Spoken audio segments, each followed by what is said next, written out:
अर्थशास्त्र के अध्ययन के क्रम में आज अगली कड़ी है अर्थशास्त्र के विषय वस्तु के बारे में। यह अर्थशास्त्र का विषय वस्तु क्या है? अर्थशास्त्र का विषय वस्तु से आशय है वे सभी आर्थिक क्रियाएं जो कि आवश्यकताओं के असीमित होने और साधनों के सीमित होने की वजह से होती है। आवश्यकताओं के असीमित होने और साधनों के सीमित होने के कारण जो भी आर्थिक क्रियाएं की जाती है वे सभी आर्थिक क्रियाएं अर्थशास्त्र की विषय वस्तु हैं।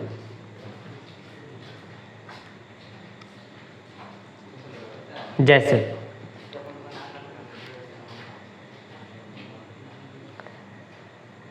आवश्यकताएं तो सीमित होती ही और साधन सीमित है।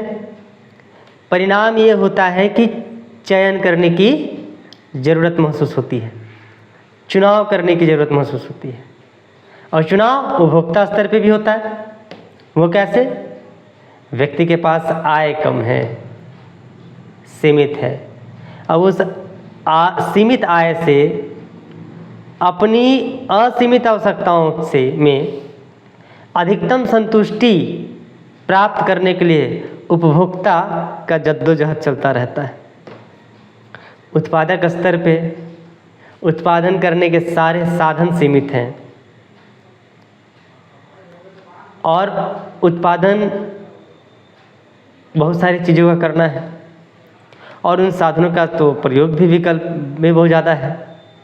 तो अब उत्पादक ये सोचता है कि कौन सी ऐसी वस्तु का उत्पादन करूं जिससे उससे अत्यधिक लाभ हो। उपभोक्ता सोचता है कि अधिकतम संतुष्टि हो, उत्पादक सोचता है कि अधिकतम लाभ हो।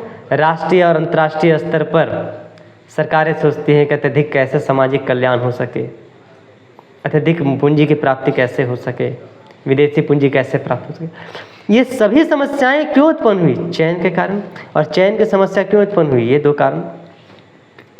तो वे सभी आर्थिक क्रियाएं जिनके वजह दो हैं, आवश्यकताओं का सीमित होना और साधनों का सीमित होना। और इन दो कारणों से जो भी आर्थिक क्रियाएं की जाती है वे सभी अर्थशास्त्र की विषय वस्तु हैं। तो फिर अब सवाल होता है कि आर्थिक क्रिया क्या है?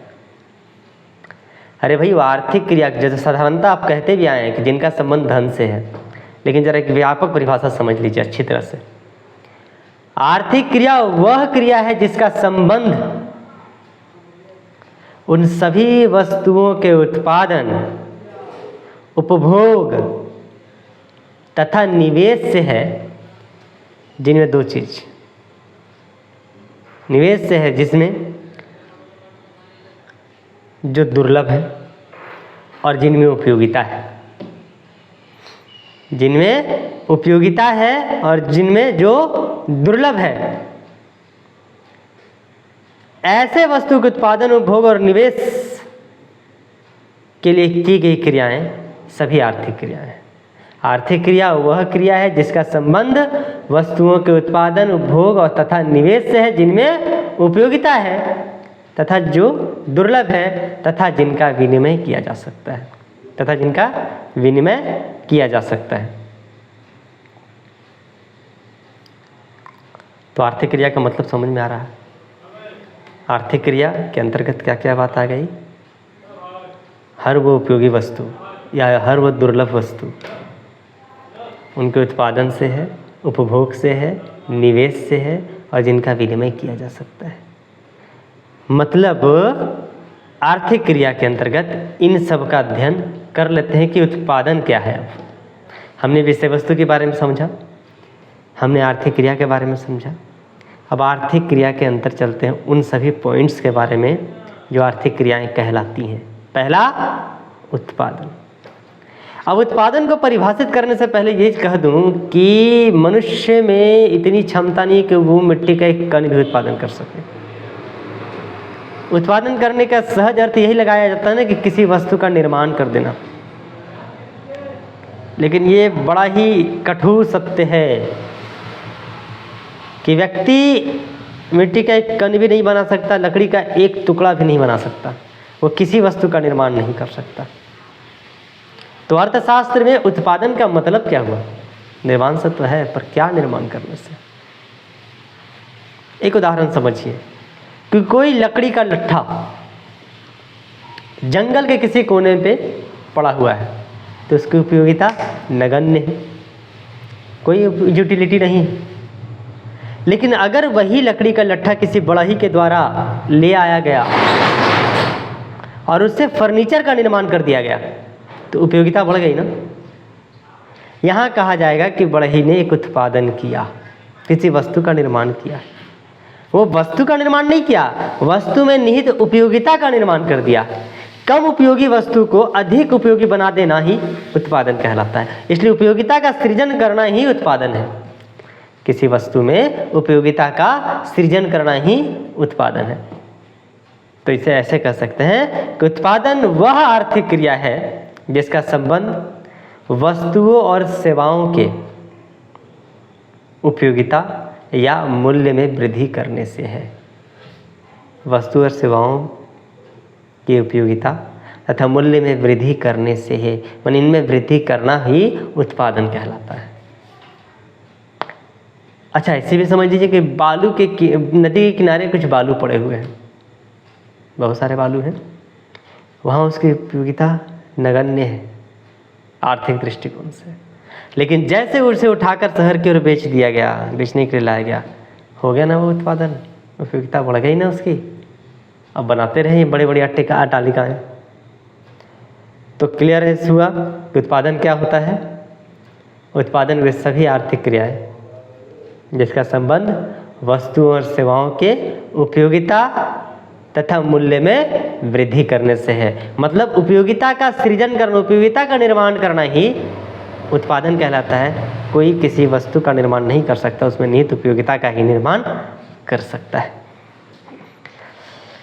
अब रही बात ये उत्पादन का जो चक्र चलता है ना, किसके बेस पर चलता है? उत्पादन के 4 साधन इसी क्रम में बताता हूँ, और ये पूरे इकोनॉमिक्स में बार बार घूमता फिरता रहेगा भाई। उत्पादन के 4 साधन है। There are 4 factors of production. First of all land, second labour, third capital and 4 entrepreneurship. फर्स्ट जमीन, भूमि, दूसरा लेबर, श्रम, श्रमिक, तीसरा पूंजी, कैपिटल, चौथा एंटरप्रेन्योर मतलब साहसी, उद्यमी। ये 4 साधन है जिससे उत्पादन की क्रिया संभव हो सकती है। इनमें से कोई ना हो एक, उत्पादन संभव नहीं है। उत्पादन के लिए भूमि तो चाहिए ना कि हवा में उत्पादन कीजिएगा। जिनके द्वारा उत्पादन होना है वो श्रमिक तो चाहिए ना।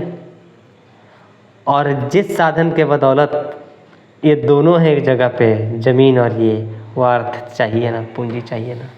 और इन सब में सामंजस्य स्थापित करके उत्पादन की क्रिया करने वाला व्यक्ति उद्यमी चाहिए ना। इनमें से कोई एक ना हो तो उत्पादन संभव नहीं है। इसलिए उत्पादन के 4 साधन भी याद रखिएगा। तो अर्थशास्त्र के विषय वस्तु को हम पढ़ने निकले थे। अर्थशास्त्र का विषय वस्तु क्या होता है? अर्थशास्त्र के विषय वस्तु वे सभी आर्थिक क्रियाएं हैं जो कि मनुष्य की आवश्यकताओं का सीमित होने और साधनों के सीमित होने के कारण उत्पन्न होती है। तो फिर आर्थिक क्रिया क्या था हमने बताया? आर्थिक क्रिया वह क्रिया है जिसका संबंध वस्तुओं के उत्पादन, उपभोग तथा निवेश से है, जिनमें उपयोगिता होती है, जो दुर्लभ होते हैं तथा जिनका विनिमय किया जा सकता है। इसके बाद हम लोगों ने उत्पादन के बारे में पढ़ा कि उत्पादन क्या है? उपयोगिता का सृजन करना ही उत्पादन कहलाता है। और इसके साधन के बारे में पढ़ा कि इसके 4 साधन उत्पादन के: लैंड, लेबर, कैपिटल, एंटरप्रेन्योर, भूमि, श्रमिक, पूंजी और उद्यमी। यह वीडियो यहीं पर अंत करता हूँ और इसके बाकी शेष क्रियाओं के बारे में अध्ययन अगली कड़ी में करता हूँ। अर्थशास्त्र के विषय वस्तु की दूसरी आर्थिक क्रिया है उपभोग। उत्पादन से हमने अपना परिचय कर लिया। अब बात करते हैं उपभोग के बारे में। अंग्रेजी में से कहते हैं कंजम्पशन। तो उपभोग क्या है, इसे बताने से पहले मैं एक बात फिर से जिक्र कर दूं। मैंने पहले भी कहा था कि मनुष्य has no capacity to create anything. वो किसी वस्तु का निर्माण नहीं कर सकता, वो केवल क्या करता है, वस्तु में पहले से निहित उपयोगिता और उसके मूल्य में वृद्धि कर देता है। जैसे हमने उत्पादन की संज्ञा दी थी, उसी तरह मनुष्य में इतनी भी कैपेसिटी नहीं कि किसी वस्तु का मूल तक नाश कर दे, जड़ मूल से हरदहत खत्म कर दे, जड़ मूल से विनाश कर दे, ऐसी भी कोई ताकत मनुष्य में नहीं पाई जाती। वो ना ही तो पूरी तरह से एक मिट्टी के कण को बर्बाद कर सकती है, न ही लकड़ी के एक छोटे से टुकड़े का पूरी तरह से विनाश कर सकती है। वह किसी न किसी तत्व के रूप में प्रकृति में मौजूद रहेगी। तो कंजम्पशन, उपभोग यूज करने से है, तो क्या यूज करने से है, तो इसे हम समझते हैं कि उपभोग वह आर्थिक क्रिया है, ये भी एक आर्थिक क्रिया है, वह आर्थिक क्रिया है जिसका संबंध व्यक्तिगत तथा सामूहिक आवश्यकताओं की प्रत्यक्ष संतुष्टि के लिए वस्तुओं और सेवाओं की उपयोगिता के उपभोग से है। वस्तु और सेवाओं के प्रत्यक्ष उपभोग से है, ताकि मनुष्य की आवश्यकताएं, चाहे वो व्यक्तिगत या सामूहिक आवश्यकताओं की संतुष्टि हो सके, ये कहलाता है उपभोग। वस्तु और सेवाओं के ऐसी उपयोग करें कि प्रत्यक्ष संतुष्टि हो जाए। और मनुष्य की आवश्यकताओं की संतुष्टि कैसे होगी, वस्तु में निहित उपयोगिता के उपयोग से। अगर मैंने किताब का उपभोग किया, मतलब किताब में जो उपयोगिता थी उसे पढ़ लिया, उपभोग हो गया। मैंने कपड़े का प्रयोग किया, उपयोग किया, तो कपड़े में जो उपयोगिता थी मेरे तन ढकने की, इस उपयोगिता का मैंने उपयोग किया, ये कहला गया कि मैंने कपड़े का उपभोग किया। रोटी खाया मैंने, तो उस रोटी में ये क्षमता थी, यह उपयोगिता थी कि वह मेरे भूख को शांत कर सकती है। तो ये जो सारे संसाधन थे, ये जो सारे वस्तु और सेवाएं हैं, इनमें ये कैपेसिटी है कि मुझे प्रत्यक्ष रूप से संतुष्टि दे सके, तो इनका उपयोग ही उपभोग है, जो कि एक आर्थिक क्रिया है। तो ये दूसरी भाषा हो गई उपभोग। अब बात करते हैं हम निवेश की। पहला उत्पादन एक आर्थिक क्रिया थी, अर्थशास्त्र के विषय वस्तु पढ़ रहे हैं हम लोग।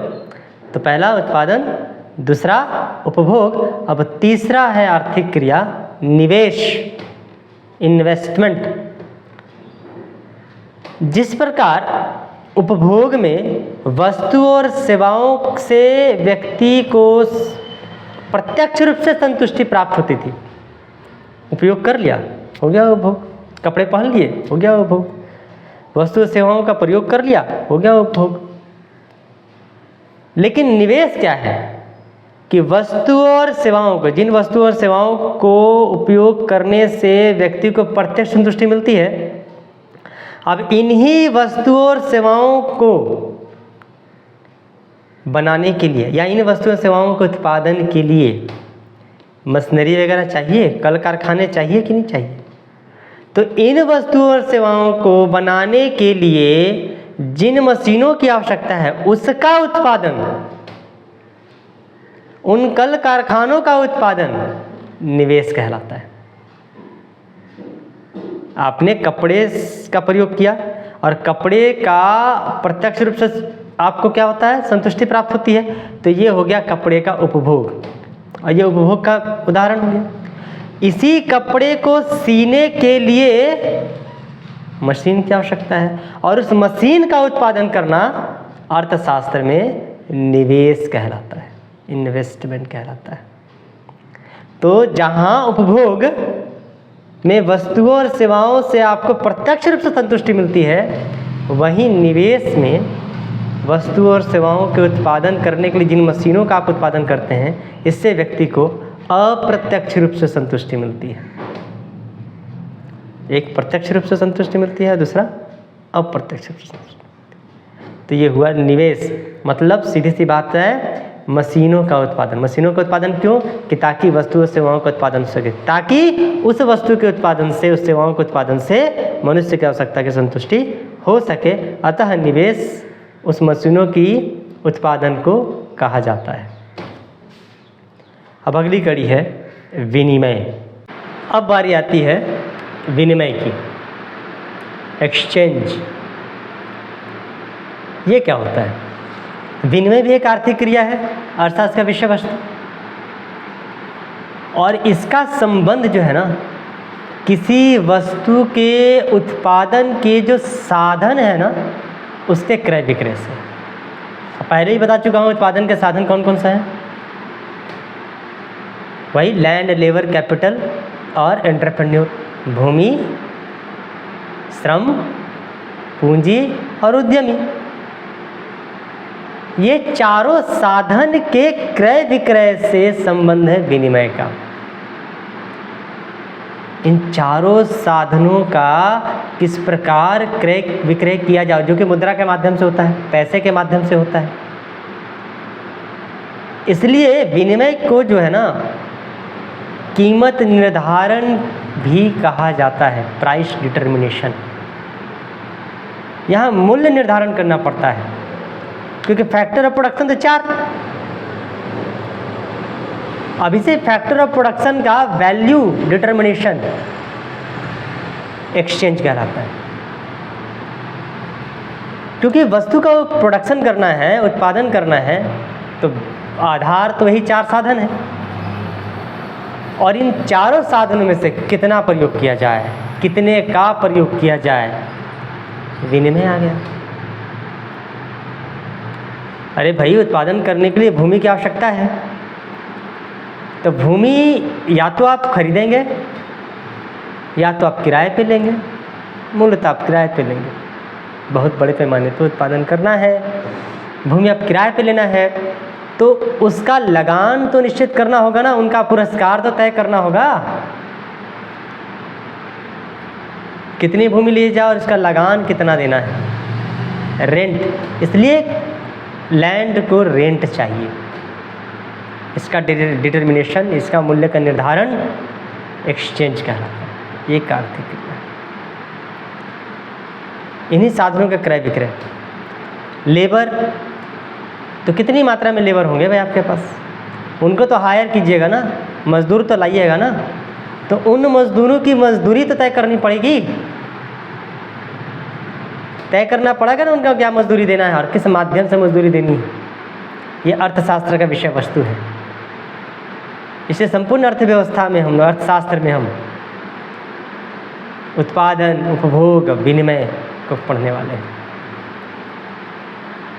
ये आपको तय करना पड़ेगा ना कि पूंजी पर ब्याज कितनी देनी है, क्योंकि पूंजी का आप प्रयोग करना है उत्पादन करने के लिए, और पूंजी अलग अलग फाइनेंशियल इंस्टीट्यूशन से आप लेंगे ही, बैंक से, कहीं से कर्ज लेंगे, तो उनका ब्याज का निर्धारण, ये अर्थव्यवस्था का विषय वस्तु है। उद्यमी, जो इनका प्रयोग करके व्यवसाय को सफल अंदाज में पहुंचाता है और व्यवसाय करता है, दुकानदारी चलाता है, वो साहसी उद्योगपति, जो वस्तुओं और सेवाओं को उत्पादन करने को तैयार होता है, रिस्क लेने को तैयार होता है, उसे क्या चाहिए? उसे चाहिए लाभ। तो उत्पादन के सभी साधनों का क्रय विक्रय विनिमय कहलाता है, और इसके अंतर्गत 2 तरह का मूल्य का निर्धारण करना पड़ता है। एक वस्तु का कीमत निर्धारण, प्रोडक्ट प्राइसिंग, और दूसरा फैक्टर प्राइसिंग। प्रोडक्ट प्राइसिंग के लिए, वस्तु का कीमत निर्धारण करने के लिए बाजार की दशा देखनी पड़ती है। पहला ध्यान रखिएगा, प्रोडक्ट का प्राइसिंग करने के लिए, वस्तु का कीमत निर्धारण करने के लिए बाजार के विभिन्न दशाओं का दर्शन करना पड़ता है। वही ना वस्तु का मूल्य का निर्धारण होगा जहाँ मांग और पूर्ति का सामंजस्य फिट होगा, जहाँ एक दूसरे को जिस बिंदु पर काटेंगे। तो बाजार भी कई तरह के हैं, पूर्ण प्रतियोगिता बाजार, एकाधिकार बाजार, अपूर्ण प्रतियोगिता बाजार। इन सभी बाजारों के बारे में हम अगली कड़ी में पढ़ने वाले हैं, और यहीं जाके वस्तु के मूल्य का निर्धारण होता है। पूर्ण प्रतियोगी बाजार में जहाँ कंपटीटर ही कोई नहीं, जहाँ असंख्य मात्रा में क्रेडिटर हैं, खरीदने वाले हैं, बेचने वाले हैं, वहाँ वस्तु का मूल्य कुछ और निर्धारण होता है। जहाँ एक अधिकारी व्यवस्था हो, जहाँ किसी वस्तु का मूल्य का निर्धारण करने वाला एक ही बंदा हो, वही सभी वस्तु का प्रोडक्शन करता है, वही सब उपलब्ध करवाता है, तो वो तो मनचाहा दाम लेगा भी, अधिक लाभ चाहना चाहता है। इसी तरह पूर्ण प्रतियोगिता, तो ये बाजार के दशा के आधार पर वस्तु के मूल्य का निर्धारण होता है, वस्तु का कीमत निर्धारण। दूसरा, साधन का कीमत निर्धारण।